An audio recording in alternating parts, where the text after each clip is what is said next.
Hello guys, this is the third tutorial of the sequence Object-Oriented Programming for Beginners. I'm trying to present the very complex terms in a popular language, in the plain English, as much as possible. So today I'm going to talk about the four principles of the object-oriented programming, which are inheritance, abstraction, encapsulation, polymorphism. If you didn't watch my previous tutorials, please go ahead and watch it in the playlist. So this is probably the third and the last, if I don't decide something else, tutorial which represents the object-oriented programming. Altogether these tutorials are about 4 hours, but I'm speaking very slowly, as you can see, so please increase the speed, double the speed which is possible on YouTube, and instead of 4 hours it's gonna become 2 hours. So for 2 hours you can learn the principles from scratch of the object-oriented programming.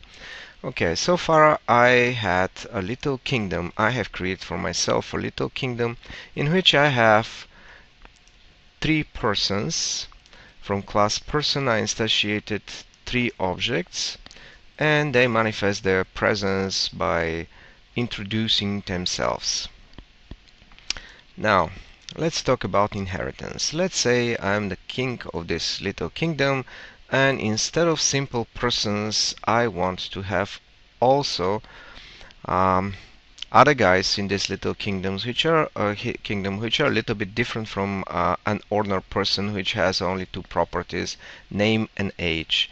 Let's say I want to have students. Okay, and following the principles of the object-oriented programming, I want to model the student. I want to create a class, because this is the way in the object-oriented programming to create an object.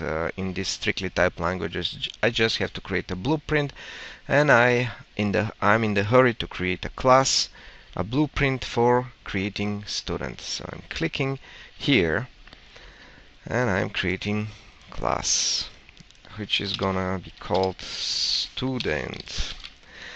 But I want to attract your attention to something. Is the student a person? Notice the relationship. The student is a person. Is very important in this expression. In other words, the student has all the properties which a simple regular person has. The student already has a name and age, and that's normal. First you have to become a person, and after that you can become a student. So how can I represent such a relationship between the objects in the real world and model this in the object-oriented language? I'm gonna show you this with the inheritance. And secondly, the second thing which strikes me right away is the fact that I have to right now again redeclare the name and the age. So in other words, I'm repeating myself. How can I avoid this repetition, and how can I represent the connection between these entities, student and object? And as I said, I emphasize on that, student is a human, because there is another relationship, for example, between the kitchen sink and the kitchen. The kitchen has notice this, a kitchen sink. So a student is oops, I wanted to do something else here. I wanted to type here. A student is a person. Notice this. Is very important relationship for the inheritance. And I gave you another example just to make difference. A kitchen sink has I'm gonna type only has this is not gonna be described right now. We are gonna go to this a little bit later in this tutorial. Has a kitchen sink. Okay, so now if I don't think very much about the relationships, and if I don't care about the repeating myself, in this case I'm gonna ask myself, okay, what are the properties which will describe the state of one student?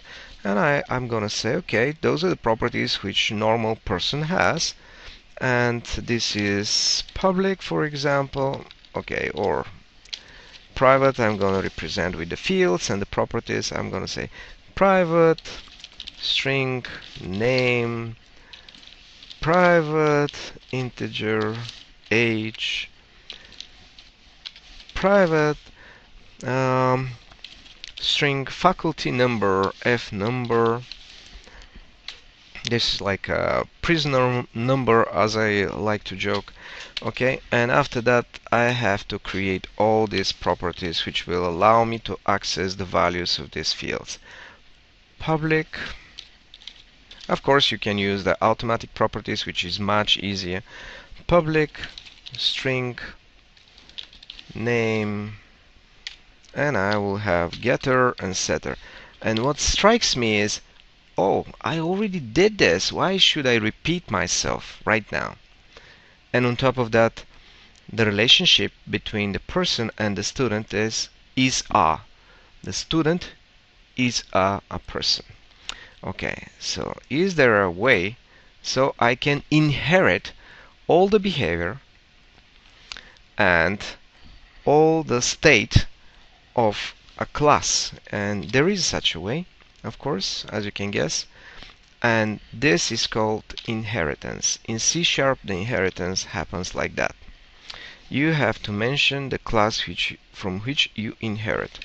I'll say person, and voila. Now everything what belongs to the person belongs to the student. As a proof, I'm gonna create now one student here, and I'm gonna say student.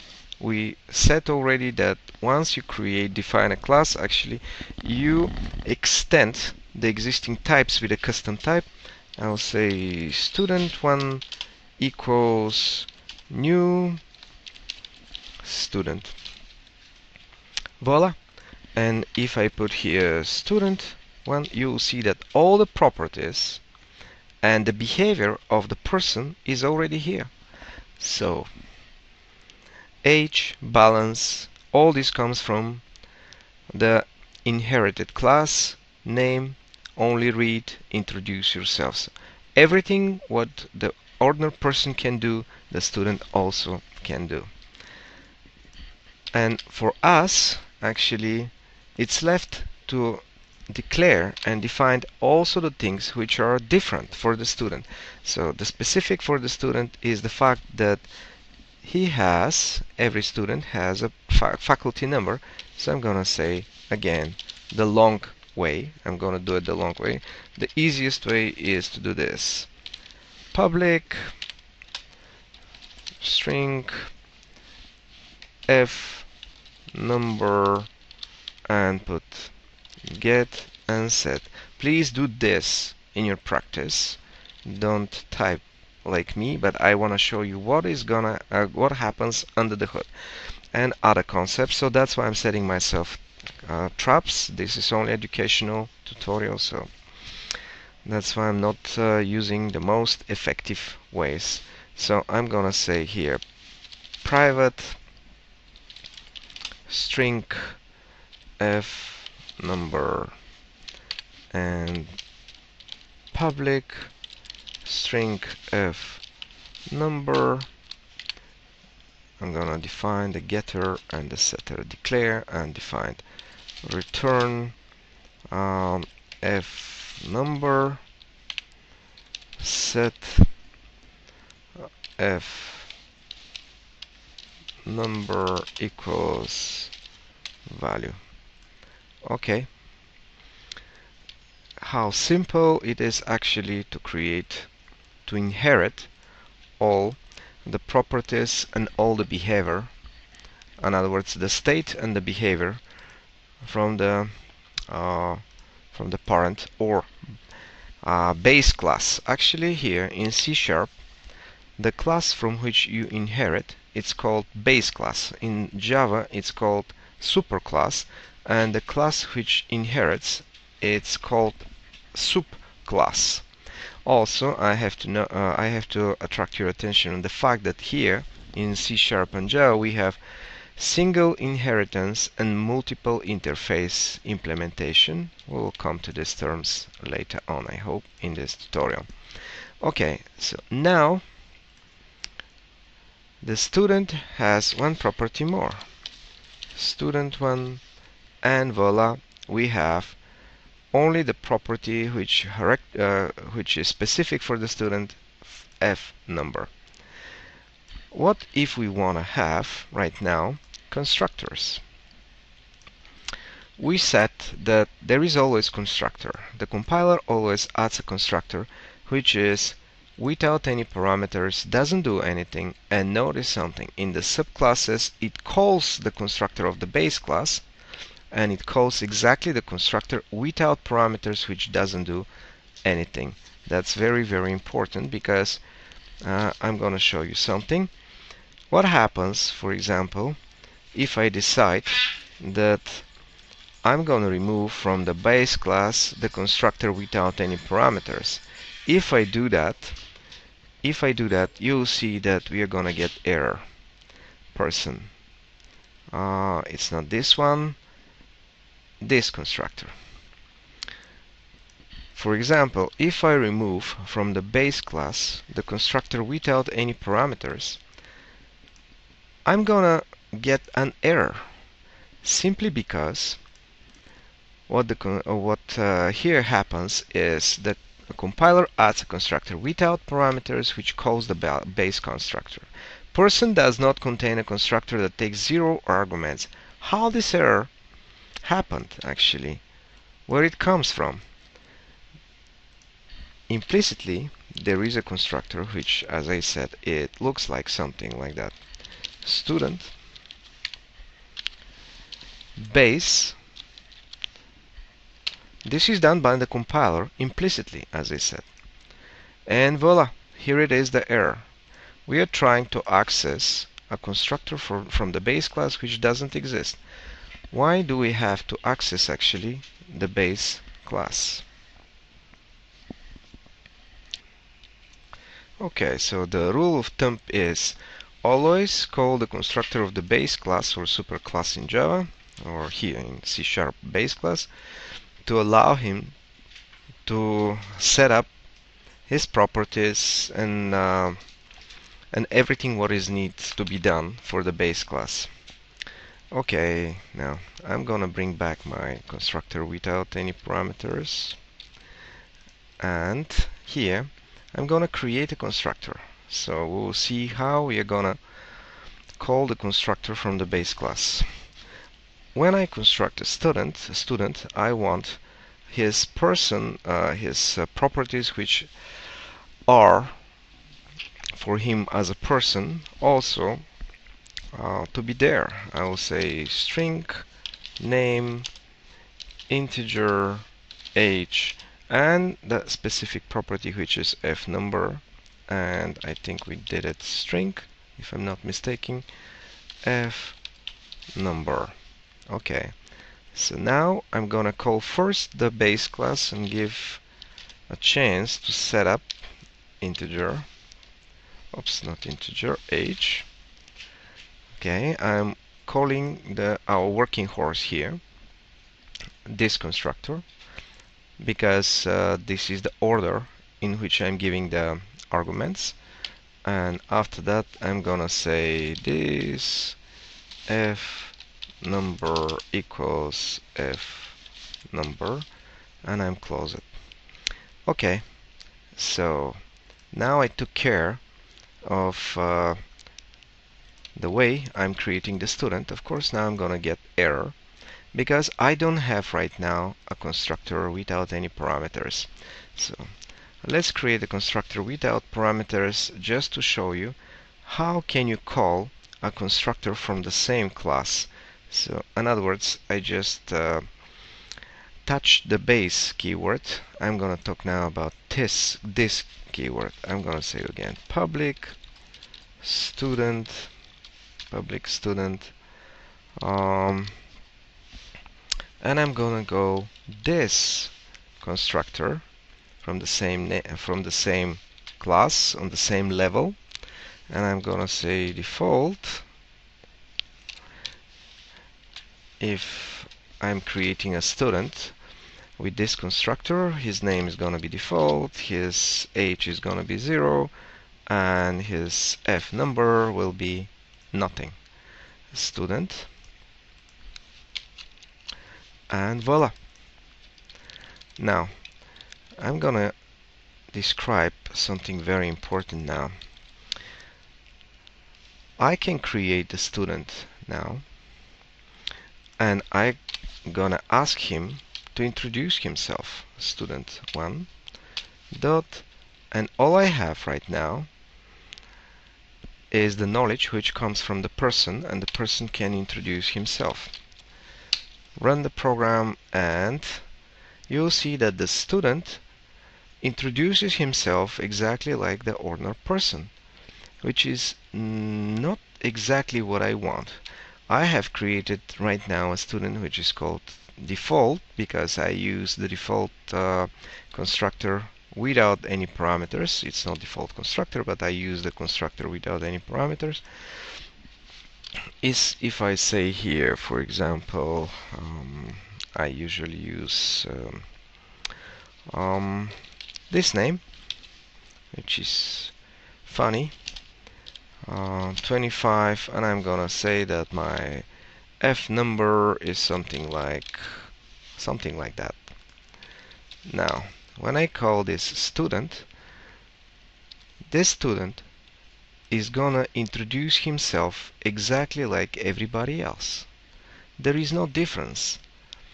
What I want is, because the student has this extra property which is F number, I want to say, for example, I'm upgraded version of a person. I am a student proudly. I want the student to say proudly, I'm a student. My name is, and to introduce himself like ordinary human being, like ordinary person, and after that give to the user of the system its F number, faculty number. Okay, and now what chances do I have to do that? First, I can declare and define a method which I call specifically for the student. So I will have two methods, one to represent a student, another one to represent a person, which sounds very stupid. I don't want to put this burden on my developers. I want them to remember that in this inheritance chain there is a method which is called introduce yourself, and everybody, students, and later you'll see I will create one athlete. I want all of them, persons, students, athletes, to introduce themselves with the very same method. Okay, I don't want to clutter the object with so many methods. In one moment you'll wonder which method should I call. I want to keep it simple, KISS principle. Okay, so public, I'm gonna say, I'm setting myself a trap, as I said, as usual, just to show you something. Public void was the introduce yourself. That's very naive, but as I said, this is for beginners. Introduce yourself. Notice something. This is exactly the signature of the method which comes from my base class. Introduce yourself. I even can copy and paste here, but I'm not gonna do that. I'm gonna copy and paste just the signature.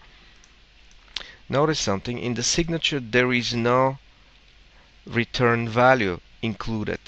In other words, the signature is a term which includes only the name of the method and its formal parameters, but not the return value, because if we have two methods with the same name and same type of parameters, order and number of parameters, and the difference is only the return value, the compiler cannot make the difference. So that's why the term signature includes only the name of the method, the type of the parameters, their order and number. Excuse me. So now I'm gonna say almost the same. I'm a student, proudly is gonna say the student. Now the human part, or the person, the part for the person. My name is, which is the same like in the person, my name is, I'm gonna put one placeholder, I am whatever years old. And at the end, my F number equals and 2, for example. Now, let's try to access the fields from the parent class. We have here one field which is called name. Here we go, name age. And I'm gonna try to access these fields here. I'm gonna say, okay, when the student introduces himself, I want him to say I'm a student, and now I'm gonna put the name of the person.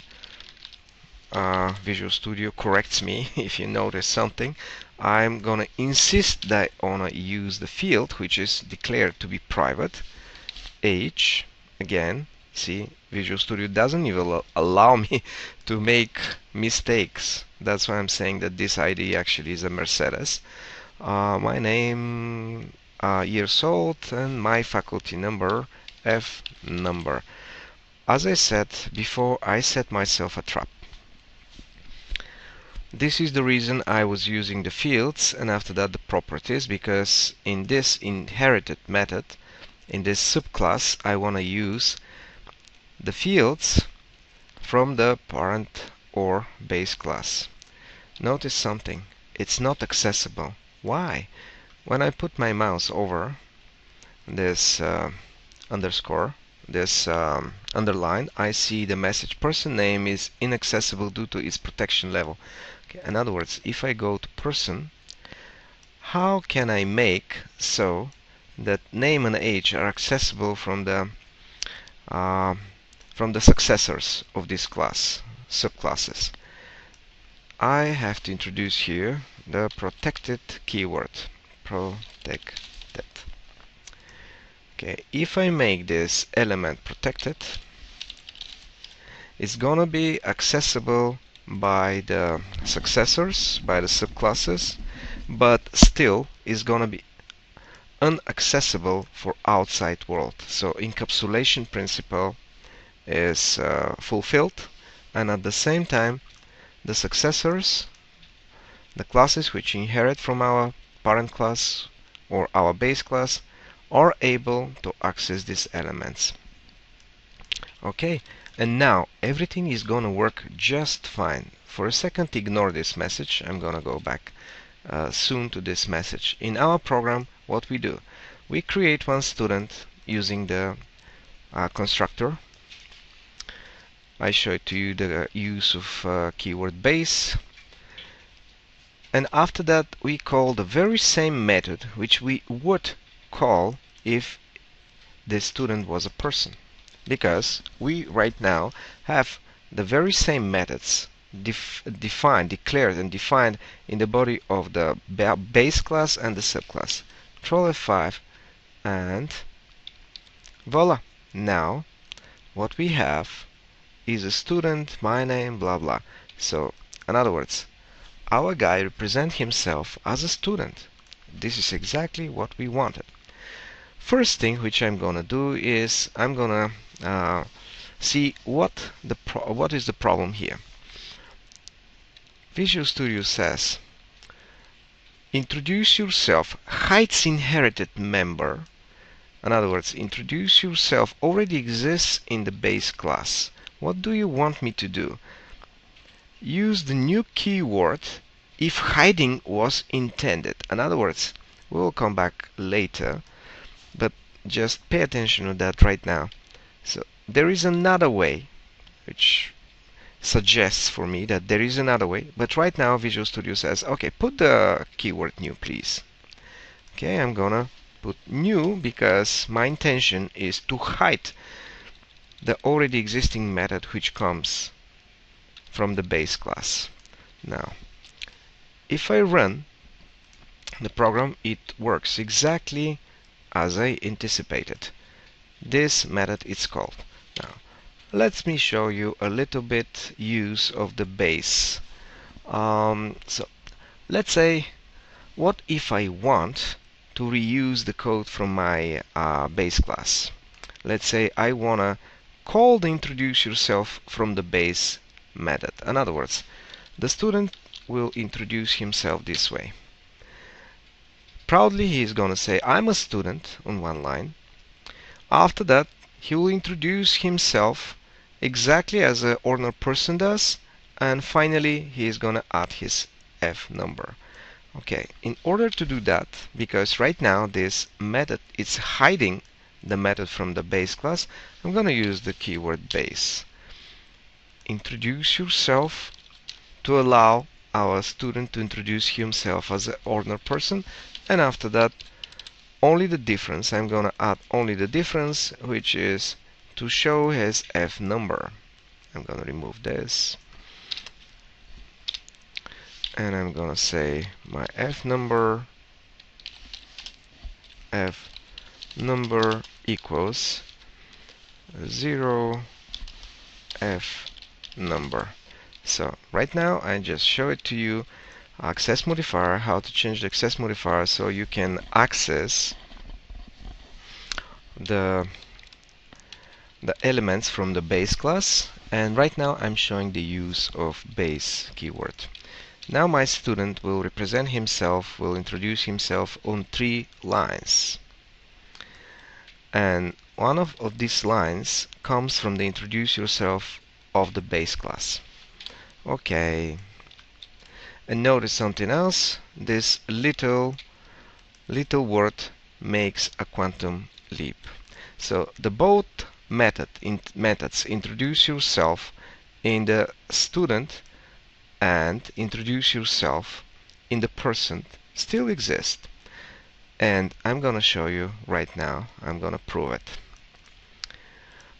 What happens if I upcast my student? In other words, a student is one upgraded version of a person, but are the Visual Studio gonna allow me to assign a variable of object of type student to a variable of type person? Why not? Because logically a student is a person as well. Okay, but there is a quantum leap. I'm gonna show you which method right now, introduce yourself, is gonna be executed. Voila! Suddenly our student just forgot that he is a student. He forgot his extra abilities to introduce himself as a student. Something else. Now the property F number doesn't exist anymore. Student 1, and voila, we don't have any more F number, which we usually can set. This is called upcasting or abstraction. We abstracted our student to a simple person. We just could say, okay, forget the fact that our student is a student. Abstract the student. Forget about the details. Just look at the common term. Because just in a second I'm gonna define an athlete. The athlete is a person as well. Why don't we make the athlete to inherit from the student? Because not all athletes are students. Okay, so we could, of course, if we want, but this is not the proper representation of the material world. Right now we are creating our virtual world, and we want the relationships to be like that. So let me create one athlete. Okay, so now in my little kingdom I wanna have another entity. I wanna have athletes. And as usual I start by creating the blueprint, which is athlete. And I'm gonna inherit person. The only difference between the athlete and an ordinary person is the fact that the athlete has a sport. Again, I'm gonna use the longer way. You use the automatic properties. Private string sport, and now I'm gonna define property public string sport, oops, get return sport. I'm gonna say here set sport equals value, and I'm almost done. Now I would like to have a constructor, maybe two constructors, who knows, maybe only one. For athlete, just for a difference, diversity, I'm gonna create only one public, and I wanna give a chance when I'm constructing my athlete to set also the properties of the base class. So I'm gonna say athlete string name integer age and string sport, and after that I have to call the constructor of the base class, which can accept, for example, name, age, and for me there is little work to do. I just have to say this sport equals sport, and I'm ready with that. And on top of that, I want right now to have the very same method and every athlete to introduce himself exactly like the student did, and also to show his personal properties. Okay, oops, not console right line. I'm gonna say public void again, void introduce yourself, pardon my English, introduce yourself. Here we go again. It reminds me to put new keyword. We'll see just in few minutes why and what is the difference. New, and I'm gonna use again the trick with base, so I can reuse the code from the hidden method which is defined in my base. So I'm gonna say I'm an athlete proudly, and after that base introduce yourself from the base method, and I'm gonna say my sport is,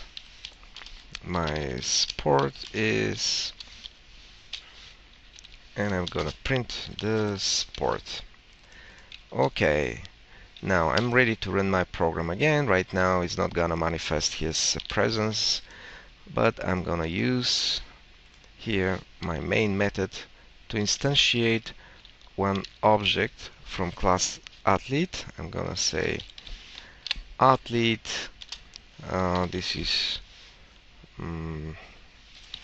athlete1 equals call the construction builders athlete. I don't have a chance to create it without name, so I'm gonna say this name, for example, 27 years old, and his sport is box.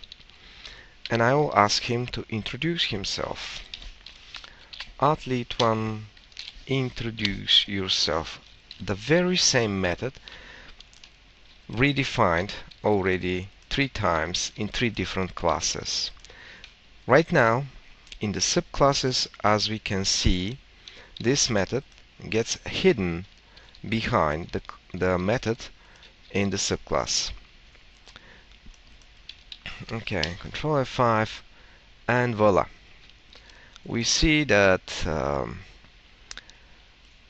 the last guy actually introduces himself as a sportsman, as an athlete. We're not gonna do here upcasting. I'm gonna bring even this one and gonna do downcasting, student. The reverse is called downcasting, student.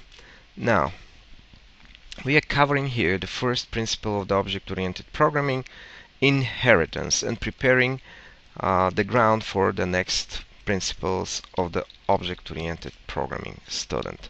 Now the student and athlete can introduce themselves specifically, and also we saw that we can upcast athletes and students. Okay, I'm gonna show you something else. In fact, what happens is, again, something implicit. If you go to person, you'll see that there is no inheritance. But is that so? Let me say something. For example, we had one person 1. Look at now. Let's try to understand where all properties and methods are coming from. Age, balance, they have defined in the person. Only read, that's okay. Introduce yourself, that's okay. But what about the rest of the methods? Where these methods are coming from? To string, equals, get hash code, get type.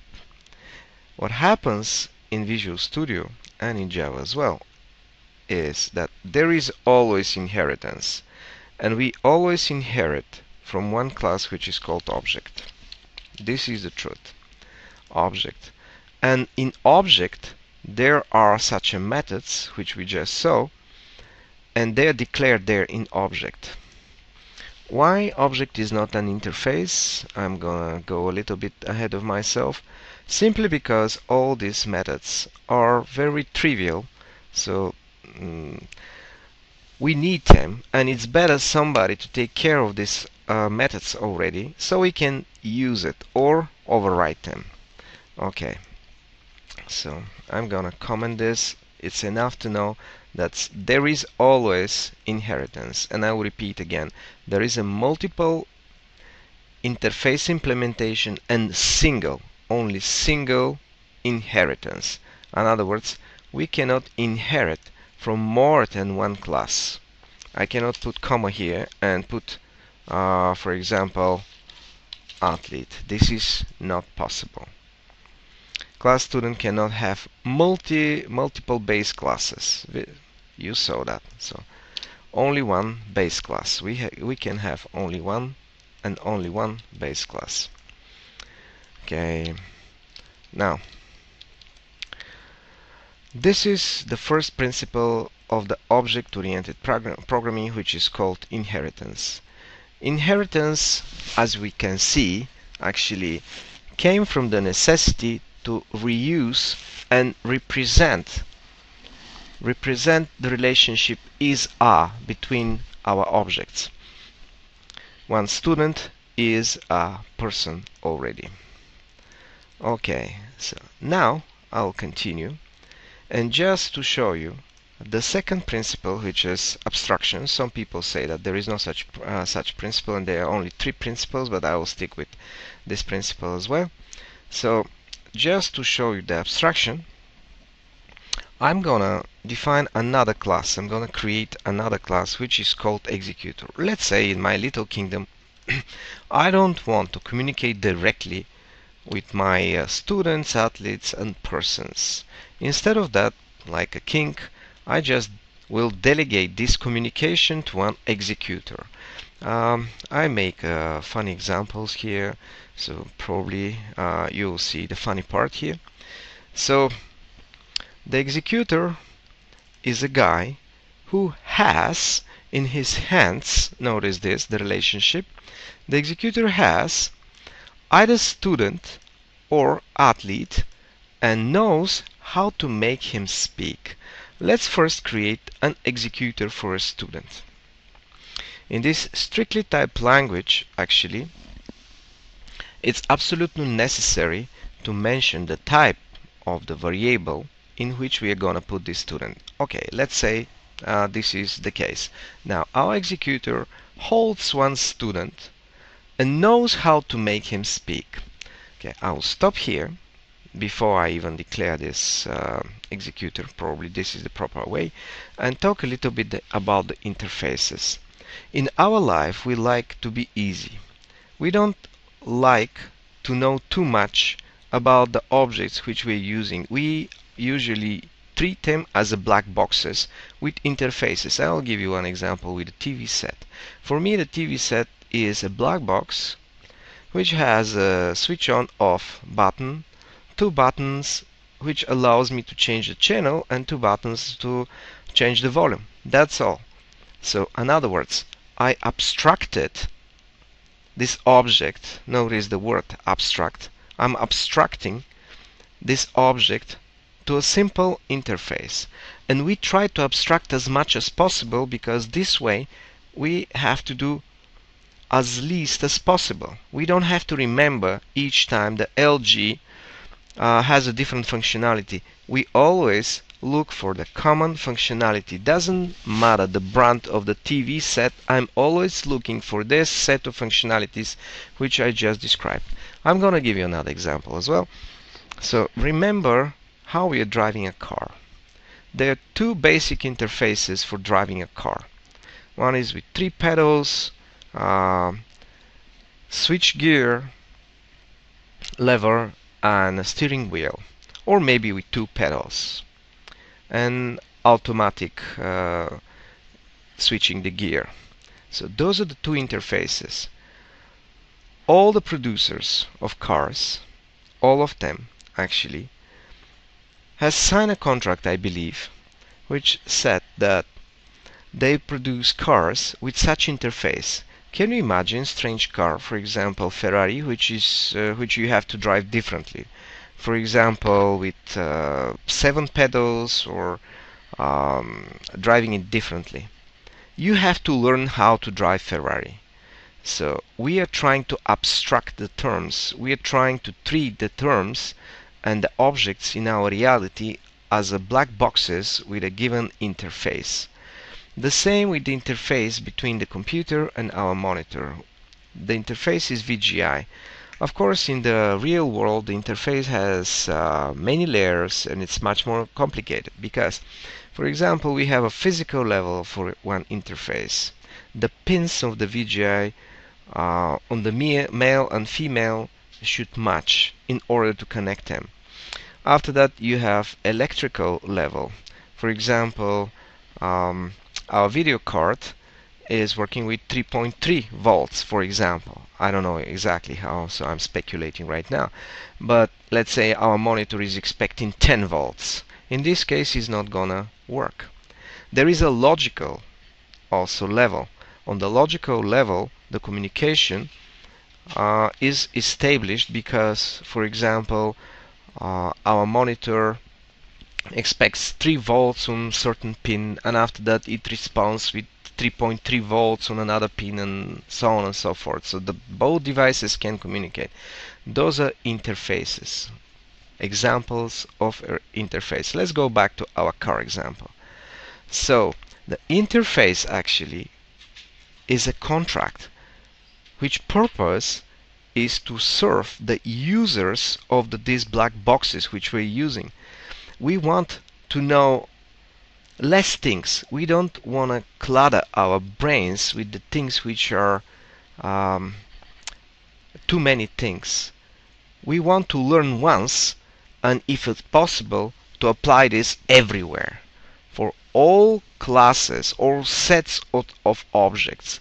In other words, we want to abstract the term to a given interface just because we want to be easy for us to learn less and know less in order to work with as many as possible objects.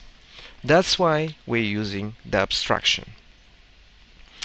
Okay, with that said, actually, I'm gonna create right now our executor, which knows, notice this, which knows only the students. He knows how to make the students speak.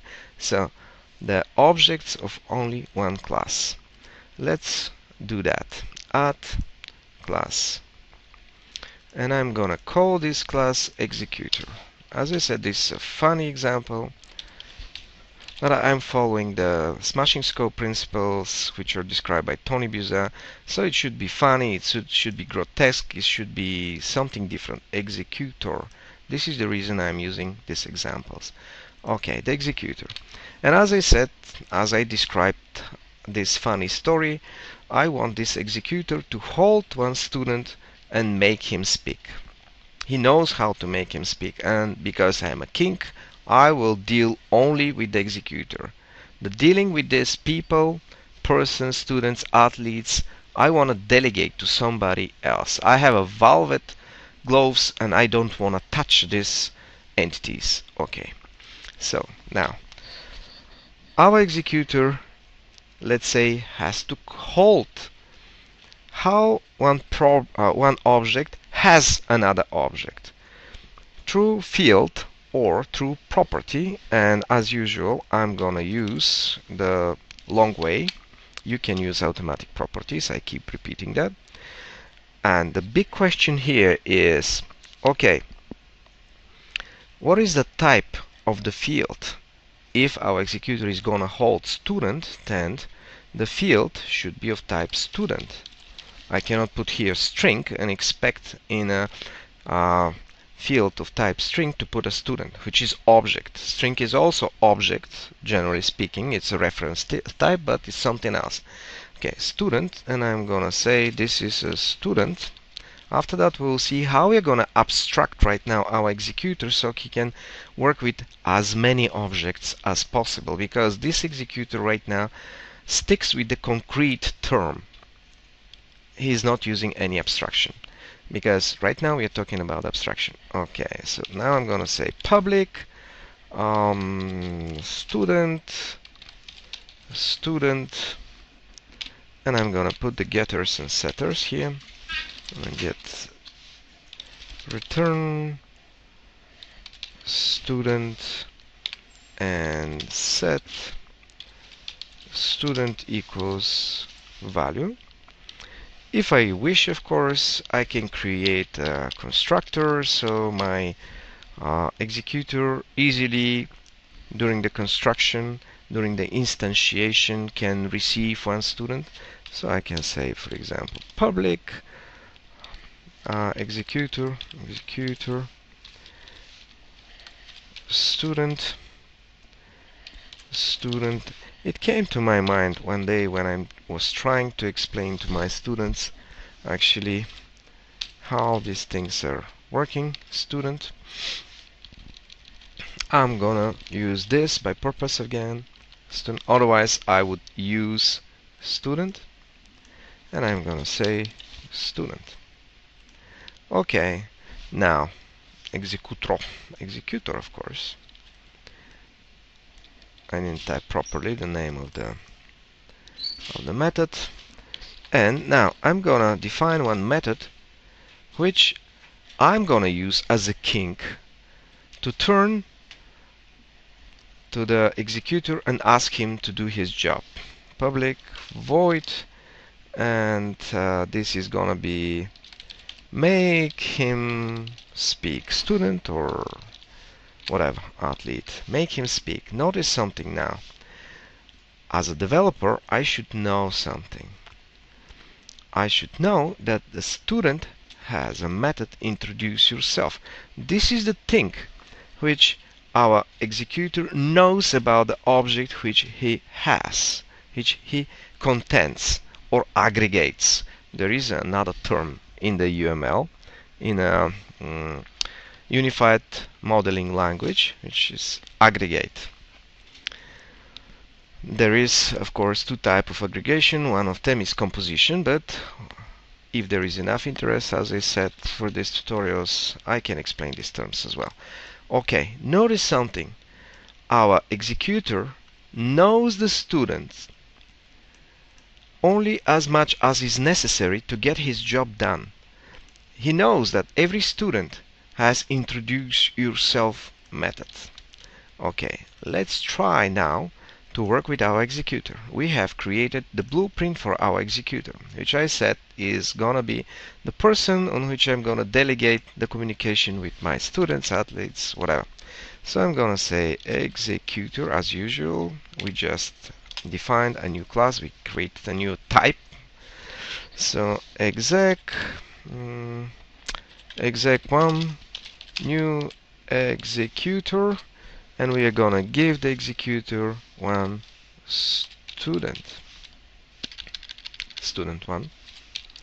This is a concrete object, and I will ask the executor now, we said that we are delegating this to the executor, and I'll tell him, make him speak.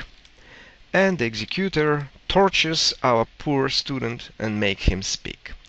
And I can even make it a little bit more funnier.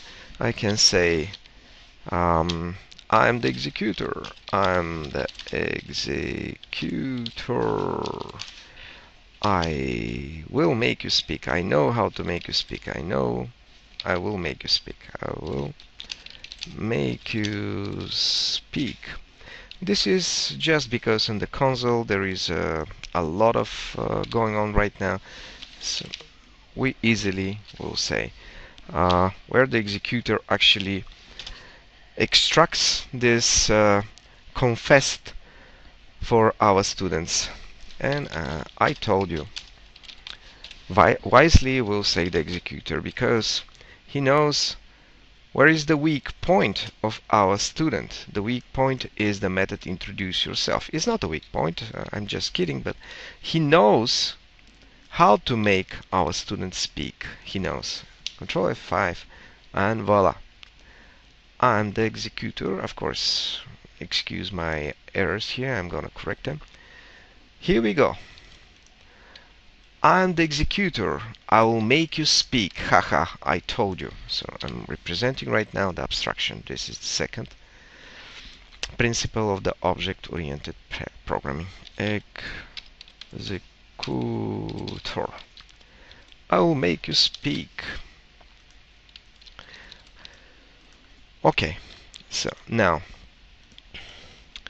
what if we upcast our student? Let's make it person.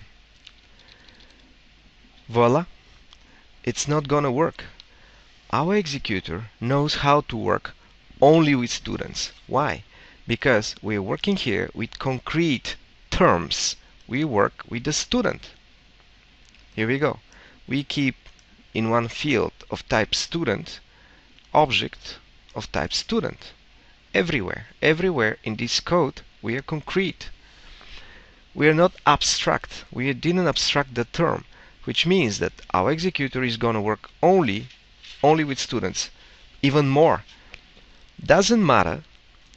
We create one object of type student, and we set it to the variable of type person. It doesn't matter.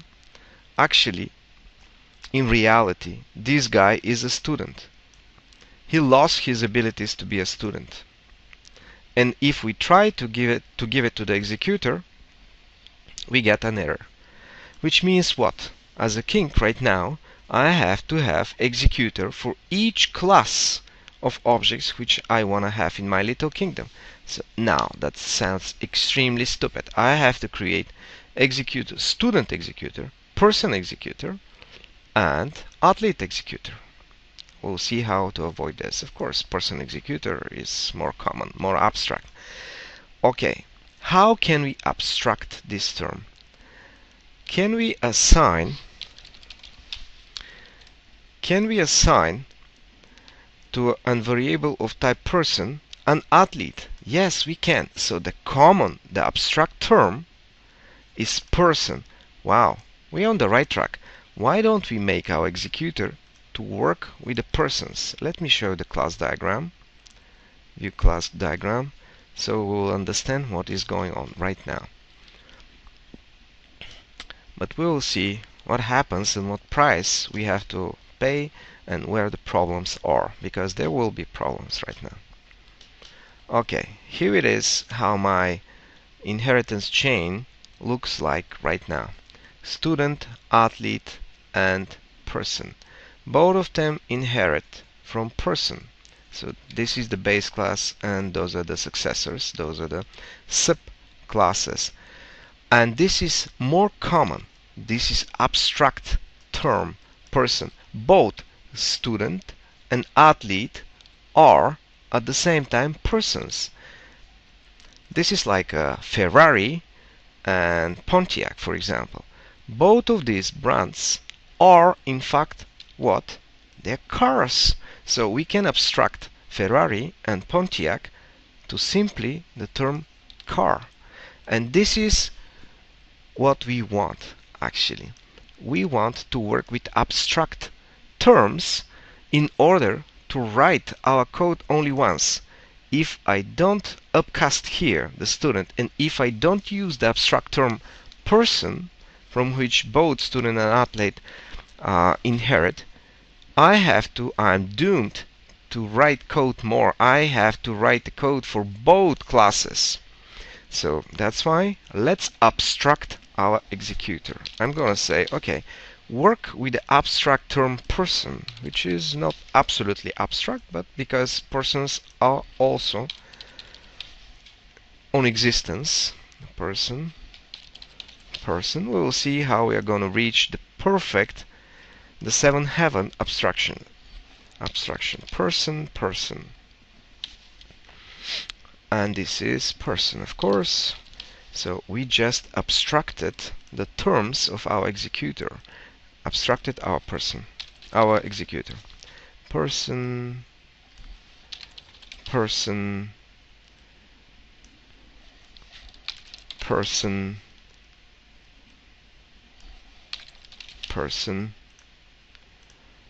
and here we will call person.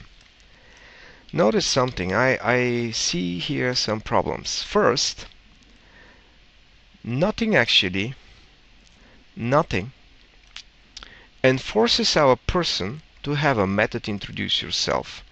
And second, when my athlete and when my student introduce themselves in the hands of my executor, I want them to introduce themselves as a student and as a person. Let's see what happens now. So now let me bring it back to athlete and student as it should be.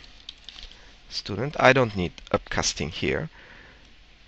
Okay, now my executor still works with person, with athlete and student. It doesn't matter. So we abstracted our executor to work with more terms, with more classes, with more subclasses. We made it universal. So this executor actually knows how to torture both students and athletes.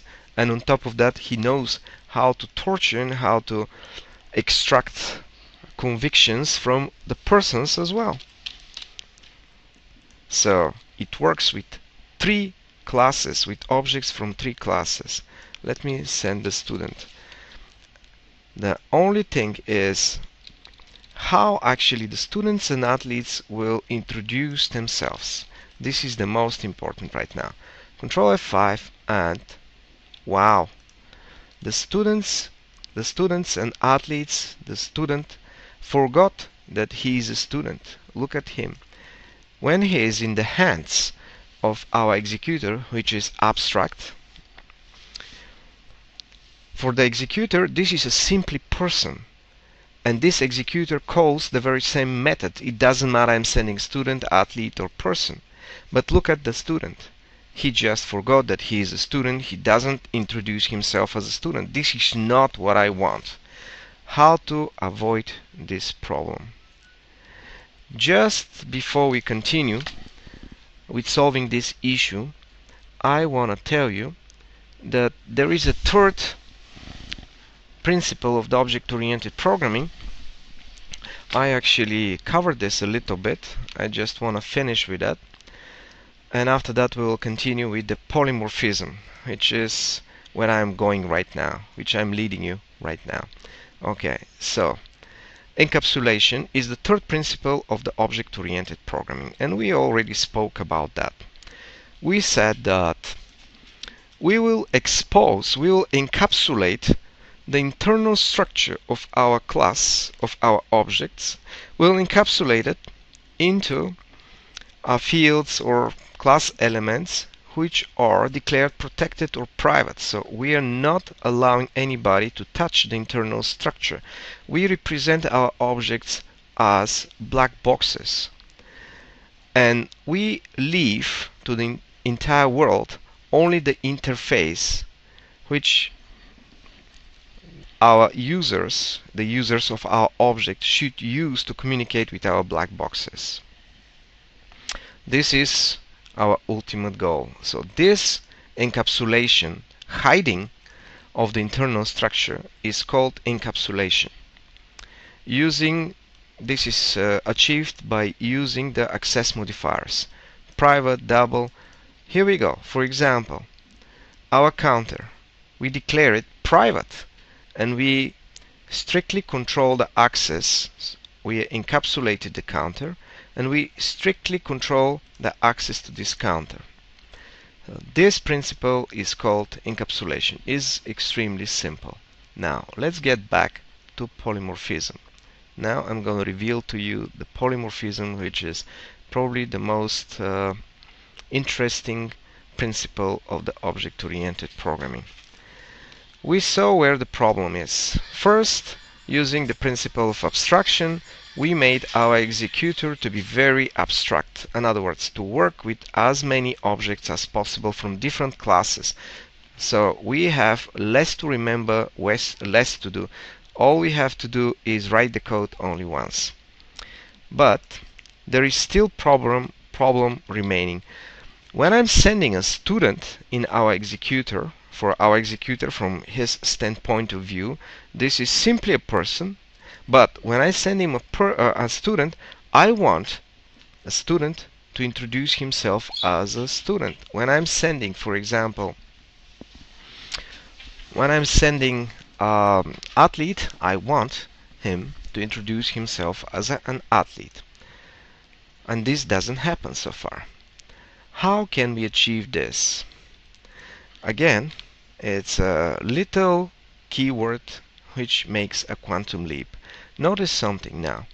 When we created introduce yourself in a student, we have been using a keyword new, which means hide actually the introduce yourself from the parent or from the base class.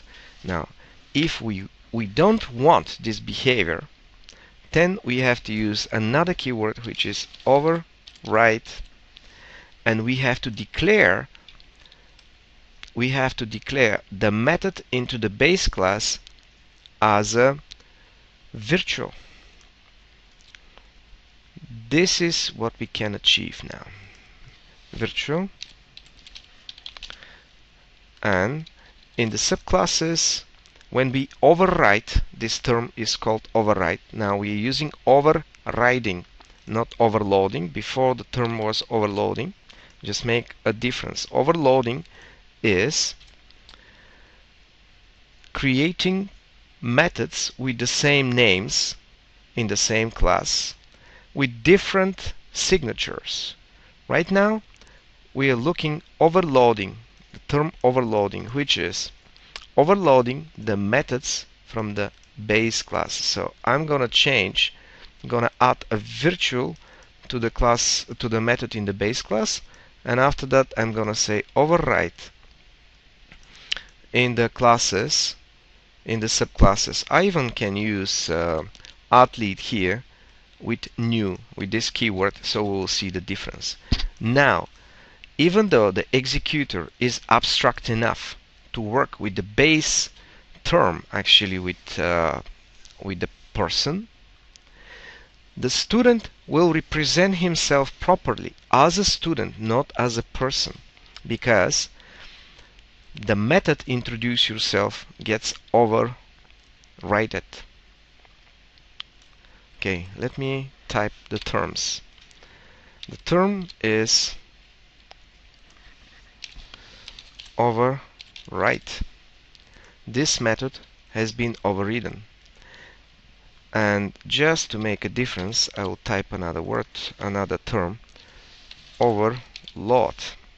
We said what is, I explained to you what is overloading. Actually, this is in the very same class defining different methods with the same name and different signature. This is overloading. Overriding is something else, and it helps us to practice so-called polymorphism. Override.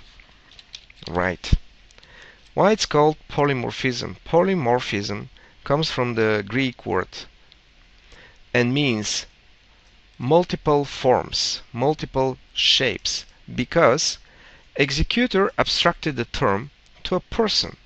For him, right now, it doesn't matter he works actually with students, athletes, or person. For him, this is simply a person. Also, he knows the person as much is necessary to get his job done, and his job is just to make him speak, to introduce himself. He knows only one method, nothing more. That's it. Introduce yourself. Okay. How can we force actually our classes to implement given methods? The interfaces also can be seen as a roles. How we can be sure that whatever our executor holds in his hands has the introduce yourself method defined. This is done through interfaces, and also interfaces allow us to reach the ultimate abstraction. Right now we abstracted the terms athletes, student to simply person. Can we abstract it more? Yes, we can abstract it more. We can say something like, okay, listen, these guys which you hold in your hands are simply something, entities, which implement the interface introduce yourself, which means it doesn't matter what they are actually. You can abstract them to the seventh heaven. All you can be sure is that they have the method introduce yourself. How can we reach this seventh heaven? In this case, if we can abstract our person to such a levels, to an interface, and this is our goal when we do object-oriented programming. So if we can abstract our code to only interfaces, then whatever we give to this executor, which implements the given interface, the executor will know how to treat it, will know how to work with it. All he will know, he will be sure in only one thing. He will be sure that these things which he holds in his hands implement the interface, so they have the method introduce yourself. This is exactly similar to the example I gave you with the cars. So in other words, if for example we put a known interface, 3 pedals, switch gear, a lever, and steering wheels on a space shuttle, everybody who knows how to drive a car can drive a space shuttle. Of course, it's going to be a little bit more difficult because there are 3 dimensions, but whatever vehicle somebody creates and puts the known interface, so everybody of us can drive it. So the interfaces are contracts created in the name of the user. In this case, our user is the executor, and he will know how to deal with them. So let's reach the ultimate, right now, the ultimate abstraction. And the ultimate abstraction actually is the interface, which is a contract, can be seen as a contract, with actions which needs to be implemented by whoever implements this interface. So I'm gonna create right now one interface, and I'm gonna say introducible.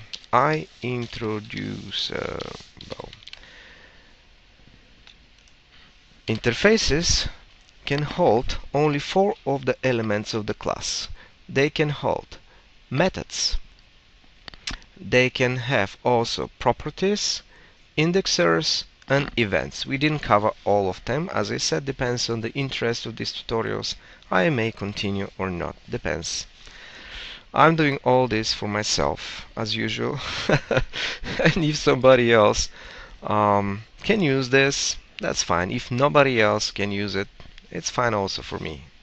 At least I can watch it and recall some things. Okay, so right now I'm writing interface. I imagine the interface as a contract. So I will say, also in interface there is no access modifiers because they don't have any sense. I will say void introduce yourself. Usually, guys, we start by creating the interfaces. And I started backwards. I showed to you the concrete classes. I created the concrete classes telling you this fairy tale, this story about the little kingdom. I hope you appreciate that. And after that, I reached the ultimate abstraction, the interface. Okay, right now, as you can see, interface doesn't have implementation of its element, which is only one method. With this interface, right now, I will force the classes to implement this method. So our executor can be sure that this method, introduce yourself, exists in this inheritance hierarchy. And also, I will abstract our executor and tell him, listen, you don't even work with persons. You work with something which implements the interface introducible. In other words, you can be sure that this thing which you hold in your hands right now has a method introduce yourself. So all the classes which sign the contract with introduce yourself actually can be used in our executor, because executor, if you look at from another angle, has a dependency right now on our person. Right now we will make our executor dependent on the most abstract term, which is interface. And now I'm reaching the seventh heaven. I will say here introducible. But let me force first my person to implement this interface. The syntax in C# is the same. Introducible. In Java or PHP, you say usually extends for the class and implements for interface. Introducible. And following the Microsoft naming conventions, I'm putting one I up front. Okay. So right now I'm forcing the person to implement the method introduce yourself. This is exactly like the contract which all the car manufacturers signed, probably with the governments, here I'm speculating, to produce cars with 3 pedals, switch gear, lever and steering wheel. Can you imagine if there is no such contract? You learn, for example, to drive Ferrari, and after that you have to learn how to drive a lorry or truck. After that you have to learn how to drive a different brand of car or something like that. The interfaces and the abstractions are done for our users, for the users of the objects which we create.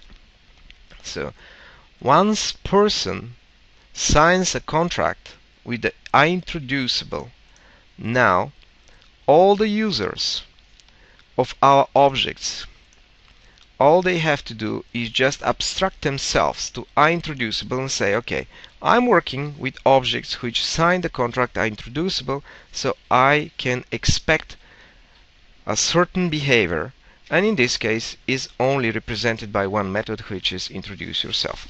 And now I'm reaching the seventh heaven, introducible. And now this is not even a person, this is entity.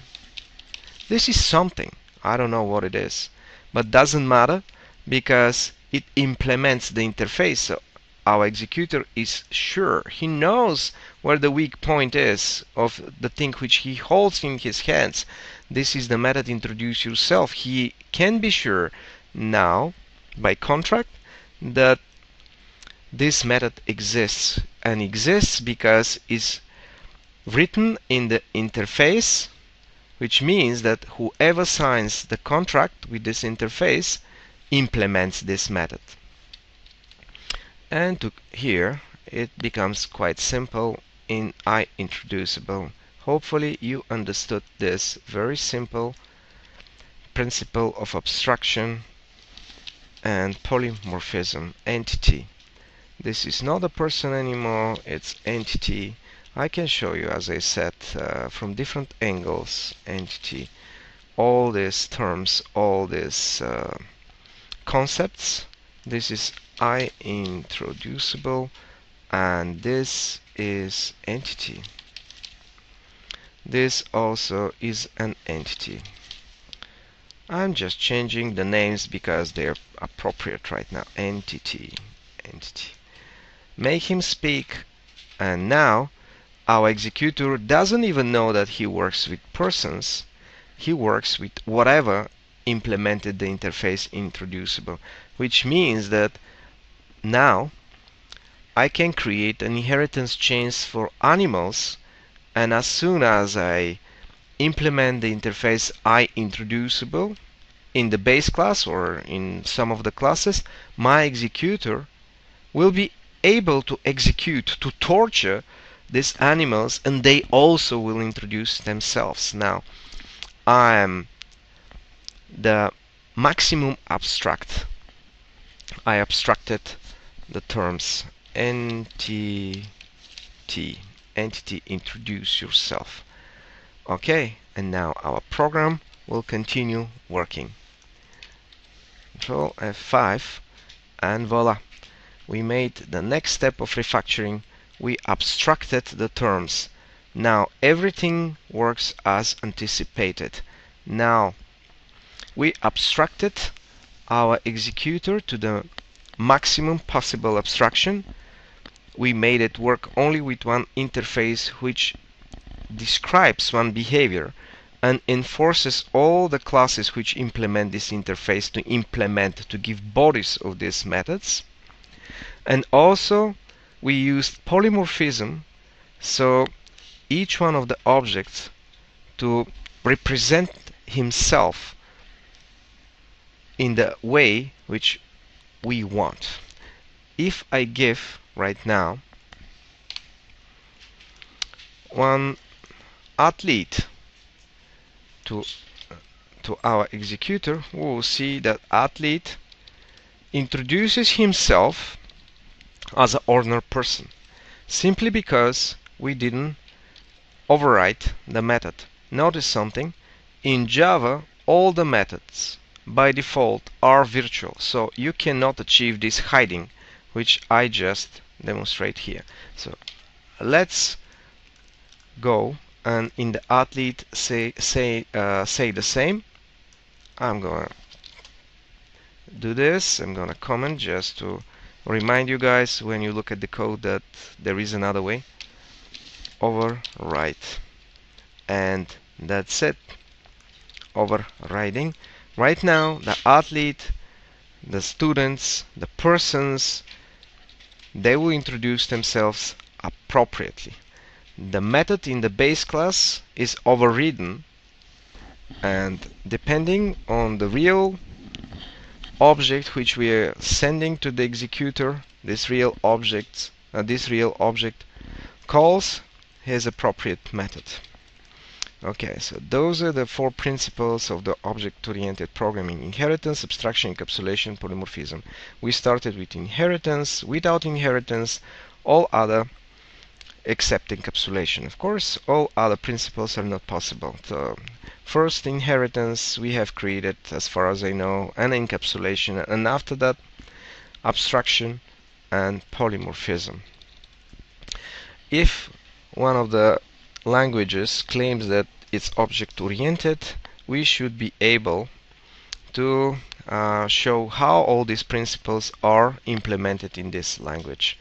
So this is the ultimate test. And as I said, if there is interest, I can continue with the same principles for other technologies. I can reveal other details and give you another viewpoints. So interface also can be seen as a role, and whoever implements the interface actually can play a certain role. You can think for interface for roles. Also, you can think for interface as a contracts which the class signs with the interface, and that enforces the class to give a body of the method. If I start vice versa, if I start by defining interfaces, Visual Studio helps me a lot because I just have to use the IntelliSense or autocomplete, code autocomplete, and these methods introduce yourself will be done for me. But I started vice versa, so maybe you understand the principles better. I hope this was useful, and if you want to learn more, just keep watching these tutorials, and depending on the interest, as I said, I may reveal other things as well. So abstraction, very important. We use the abstraction just to write the code once, not 10,000 times for different classes. Let me show you again that. View class diagram. Let's see the view class diagram. Here we go. This is the ultimate abstraction. Now, there is not even a class. The classes, of course, the interfaces cannot be instantiated, and also I have to mention that they're abstract classes, which are not interfaces but not classes as well. Abstract classes cannot be instantiated. It depends on, I can give you a lot of examples. I have such thing on Bulgarian. So leave a comment, subscribe, or like, dislike. So rate, comment, subscribe if you like me to reveal other things which are interesting for you, introducible. And I started to work about the to tell you about abstract classes. So in abstract classes, actually you can declare one abstract class, so you don't allow this class to be instantiated, to have objects from this class, but all the elements could be not abstract. But if you want to have even one abstract class, you just put the keyword abstract up front of a method, for example, and you don't give a implementation. You just put exactly the same way like in the interface. You put semicolon. Then all the classes which actually inherit from this class, they have to give bodies to these methods. In other words, they have to implement these methods. Now, I'm not going to give you right now example of the abstract classes.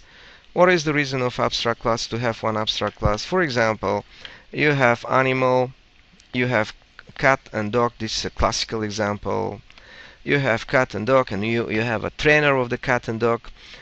You create one abstract class which is animal, because what is an animal? You cannot just instantiate one animal. What is this? Fear, feathers, ball of feathers, or whatever. So you declare it abstract. You don't allow instantiation.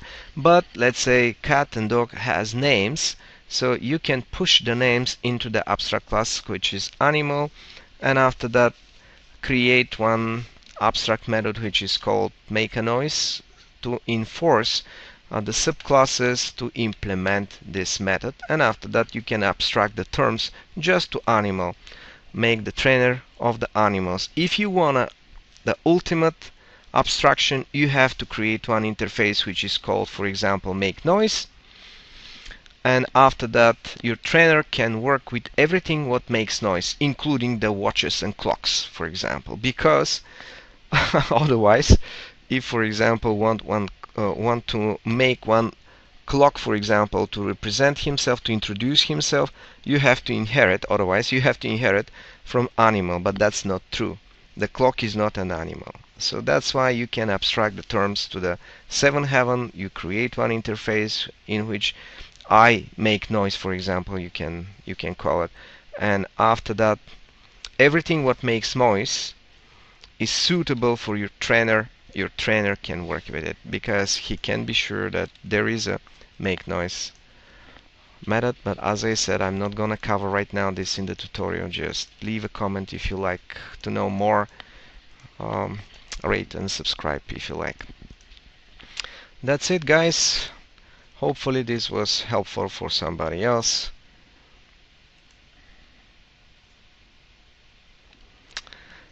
And that's it. Bye. Thank you for watching.